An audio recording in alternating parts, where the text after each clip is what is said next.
And it's a beautiful sight. It's something that any member of the Audubon Society would probably pay a fee to come see it, but we'll let them come for nothing. The whooping crane population was really in trouble. They were actually down to a total of 16 birds. That's it.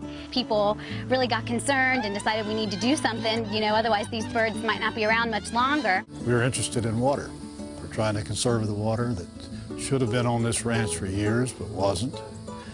It's here now. These landowners are doing a lot of things to preserve these large tracts of land as well as restore these large tracts of lands, and it'll be these lands that are a major asset to Florida as we move forward.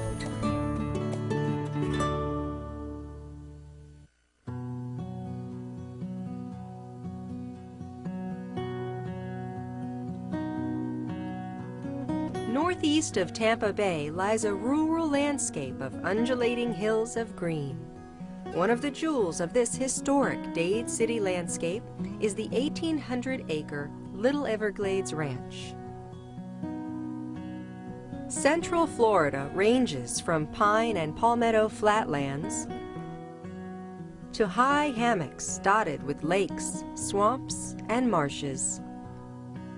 It is here, just north of Dade City, that the Little Everglades Ranch was established as a pioneer cattle ranch by Bill and Emily Larkin in the 1940s. As was popular during this phase of Florida's history, the natural landscape was developed to create grazing land and pasture suitable for raising cattle. The land was bulldozed. Levees and a canal system were built to hold the water being drained and pumped from the lowlands. In the mid-1990s, Bob and Sharon Blanchard bought the Little Everglades Ranch, and since that time have been painstakingly restoring the land to its original ecology. When we first saw this ranch, it was a working cattle ranch. Little attention, if any, had been given to the amenities of trying to beautify it. They did save a lot of the wonderful old live oak trees, and we recognized there was a basis here for improving this property until it would be a beautiful piece of ground.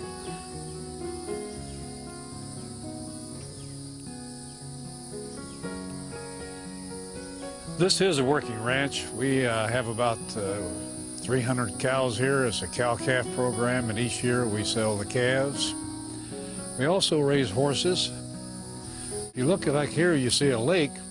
You'll also see two cattle that are in the water up to their bellies or backs, which shows that it's not only the aquatic animals and birds that enjoy the water. They're eating water plants, and that's part of their diet. So you don't see that very often unless a ranch has water. The Blanchards are determined to preserve a slice of old Florida against a rising tide of growth. They are equally determined to preserve the ranch's newly restored water habitat. For the first century of Florida statehood, we did a great job of ditching and draining the wetland systems. It's only been during the last 2 or 3 decades that we recognize the importance of these systems. Not only do they function as the kidney for our water resources by cleaning up the water quality, they also provide storage, which allows us to lessen flood effects down watershed as well as recharge the aquifers. Another important attribute of wetland systems is that they provide critical habitat for birds and so many other species. That's why it's important that we restore these systems where they've been degraded. In front of us is a rookery. This didn't exist a few years ago. There's also water between the trees that you see and the land. This used to be an area that was grazed by cattle. We have since changed the ecology. At the present time, there's a lake to the north and a lake to the south, approximately 60 acres each.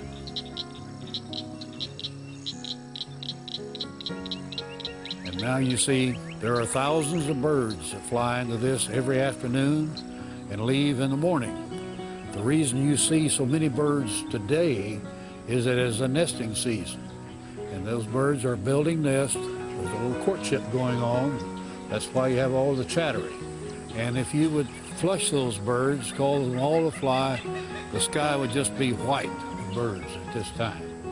In the afternoon, when they come in flight after flight for a period of about an hour and a half to 2 hours, there will be several thousand birds that will come in and spend the night in this piece of property. And it's a beautiful sight.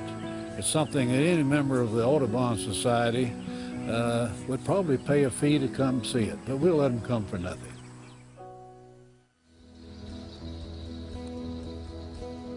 This past week we had a whooping crane that flew over the barn. The young lady that works for us, she followed it and took a picture of it over by the racetrack. The whooping crane is one of the most magnificent birds in North America and one of the most endangered. A full-grown adult stands 5 feet tall and has a wingspan of 7 to 8 feet.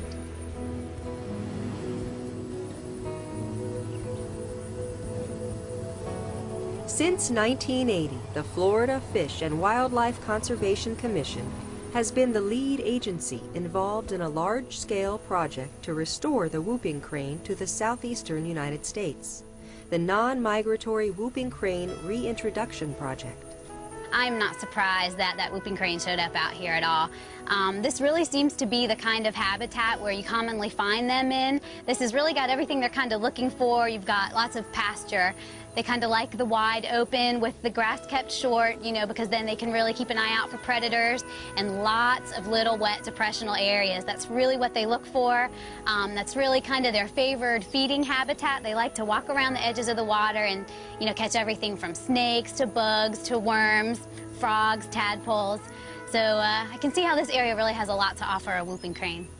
The cooperation of private landowners has been an important component of this project because the best available crane habitat in Central Florida is on private land.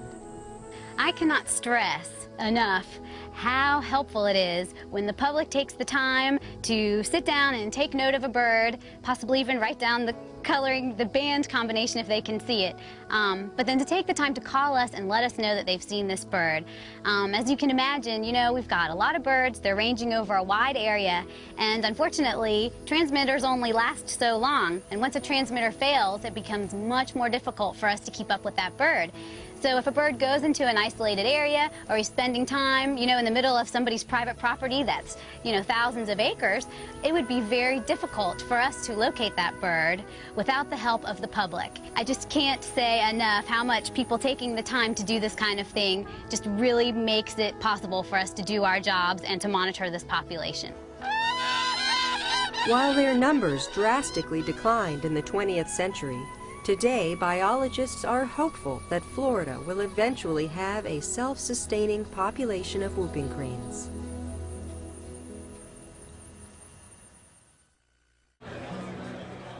It's hard to believe that just a couple of weeks ago we had the race with 10,000 people out here with all the activities going on. It's totally gone back to its natural habitat now. We have our 2-year-old heifers grazing out on the infield. Behind me, you'll see the osprey nest. They do endure the race and they stay for the whole event. I think they enjoy it. In the spring, they'll leave and then they come back again in the early, probably January, and spend a couple of months with us and raise their young. And I guess they've been with us now for about 5 years. And when they move out, the eagle come in, and they don't nest there, they just hunt from the same tree. But they seem to know their times when they're each allowed to use the condos. I guess that's condo sharing.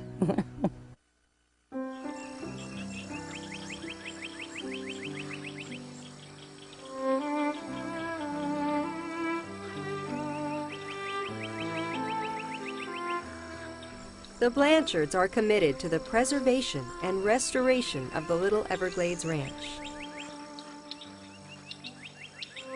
They have spared no expense.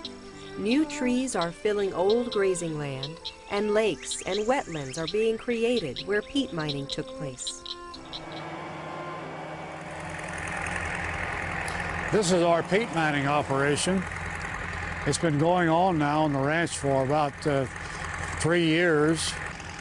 This is the way the piles look as they mine it and drop it with a drag line. This product will lay here for a few weeks, while the moisture leaves. When they mine the product like they are today, it's about 80% moisture.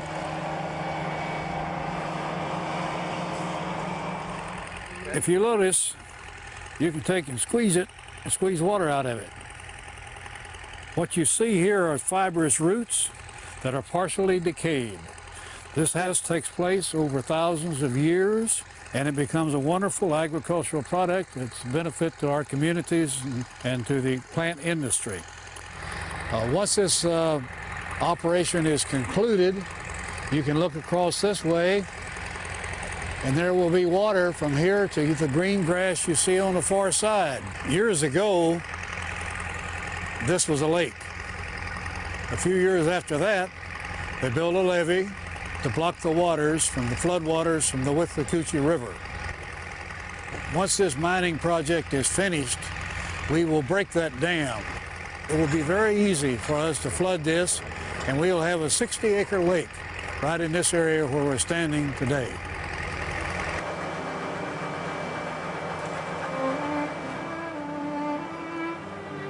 These landowners are doing a lot of things to preserve these large tracts of land as well as restore these large tracts of land. And it'll be these lands that are a major asset to Florida as we move forward. We're concerned about the water issue in the state of Florida, the shortage of it in certain communities. We have at this ranch, if you see over here on my left, there's a lake. It wasn't a lake 3 weeks ago. We've been working for the last 2.5 years getting it ready to flood. And now we've got a wonderful body of water here, which will help support the aquifer. We're trying to conserve the water that should have been on this ranch for years, but wasn't. It's here now. We use a lot of water along Florida's west coast. On a daily basis, it's about 15 Weeki Wachee rivers. That's why conservation is so important. If we could just conserve 10% of the water we use, that could be an amount equivalent to about 6 seawater desal plants or 150 million gallons of water a day. Florida has a tremendous amount of rainfall. We actually have plenty of water. We shouldn't be having water shortages in and around the state. Most of the shortages are man-made. What happened in the Everglades is a typical example. What happened on this ranch years ago is a typical example. The water we use can also impact our wetlands and lakes, and that's why it's so important that we all conserve, be it planting Florida-friendly landscape or having a conservation ethic when you use water within the home. Until we recognize the true cost of delivering water, we're not going to have any meaningful conservation. People won't save water if it costs just a few pennies to water their lawn or take a shower or use it in their home. But once that cost increases, there's an incentive to conserve water. It's so important that we properly manage the water resources in Florida. Really, the coming decade is going to really define what Florida looks like for generations to come.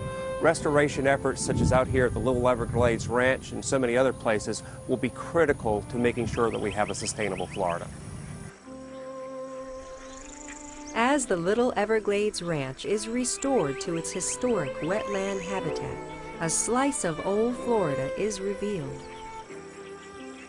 Wildlife is thriving, and once again, the name Little Everglades is a true reflection of the rich natural history of this special place in Florida.